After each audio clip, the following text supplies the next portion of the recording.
Hi guys, ನಾನು ನಿಮ್ಮ ಸೂರ್ಯ, journalist and YouTuber. ಈ ಊರಿನಲ್ಲಿ ರಾತ್ರಿ ಶಾಂತಿ ಅಂತ ಅನ್ಸುತ್ತೆ, ಆದ್ರೆ ಆ ಶಾಂತಿಯಲ್ಲಿ ಯಾರು ಕಿರ್ತಾ ಯಾಕ್ಬೇಕು ನಿಂಗೆ ಊರು ಸಾಬ್ರೆ? ನೀನ್ ಮಾಡ್ತಿರೋ ಪಾಪಗಳಿಗೆ ಒಂದಲ್ಲ ಒಂದಿನ ಬೆಲೆ ತರಬೇಕಾಗುತ್ತದೆ. ನಾ ಜಯತೆ ಮ್ರಿಯತೆ ವಾ ಕದಾಚಿ ನಯಂ ಭೂತ್ವ ಭವಿತ ಬಾಬು. ನಿಮ್ಗೆ ಅರ್ಥ ಗೊತ್ತೇನು?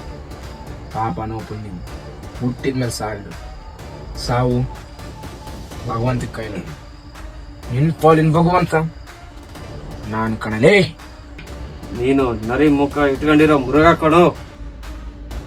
The nights are slow, the night was ಏನಂದ? Psycho, bloody psycho.